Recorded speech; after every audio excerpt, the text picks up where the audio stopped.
उपराष्ट्रपति राम सहाय प्रसाद यादव ने सतत विकास लक्ष्यों (SDG) को प्राप्त करने के लिए पर्यावरण प्रदूषण को कम करके पर्यावरण के अनुकूल प्रौद्योगिकी को अपनाने की आवश्यकता को रेखांकित किया है।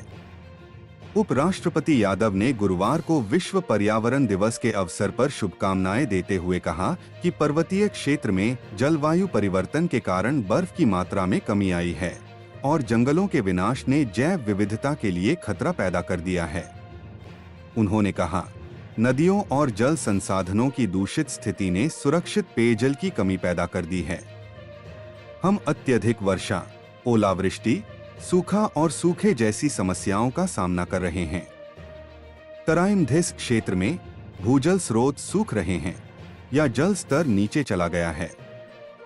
उन्होंने कहा कि नेपाल प्राकृतिक सुंदरता से भरा देश है। जलवायु परिवर्तन के विभिन्न प्रभावों से बहुत सारी समस्याएं पैदा हो रही हैं। उन्होंने कहा कि इसके खिलाफ सभी का सहयोग आवश्यक था। उन्होंने कहा, इस समय पहाड़ों पर बर्फ पिघलने, नदियों में प्रदूषण, वायु प्रदूषण, वनों की कटाई और प्राकृतिक विनाश जैसी गंभीर चुनौतियां हैं। कुछ स्थानों पर कुओं, चपकल आदि में पानी आना बंद हो गया है।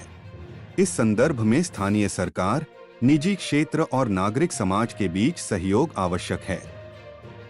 विश्व पर्यावरण दिवस हर साल 5 जून को मनाया जाता है। विश्व पर्यावरण दिवस 2025 का विषय प्लास्टिक प्रदूषण को समाप्त करना। उपराष्ट्रपति यादव ने अक्षय ऊर्जा स्रोतों को बढ़ावा देने, वन्य जीवों और जैव विविधता की सुरक्षा सुनिश्चित करने, कृषि और औद्योगिक उत्पादन में पर्यावरण के अनुकूल प्रौद्योगिकियों को अपनाने और व्यक्तिगत और सामुदायिक स्तर पर पर्यावरण संरक्षण की पहल को प्रोत्साहित करने की आवश्यकता पर बल दिया।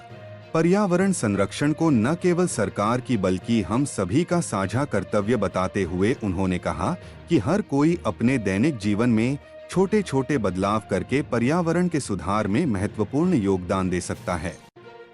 उन्होंने कहा, विशेष रूप से वृक्षारोपण अभियान, पानी और ऊर्जा बचाने तथा स्वच्छता और पर्यावरण अनुकूल प्रौद्योगिकियों को अपनाने को प्राथमिकता दी जानी चाहिए।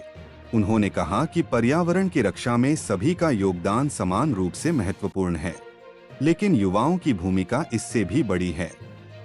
उनका मानना है कि युवा पर्यावरण की रक्षा के लिए नवीनतम समाधान पा सकते हैं, जागरूकता अभियान चला सकते हैं और सकारात्मक व्यवहार परिवर्तन में नेतृत्व कर सकते हैं।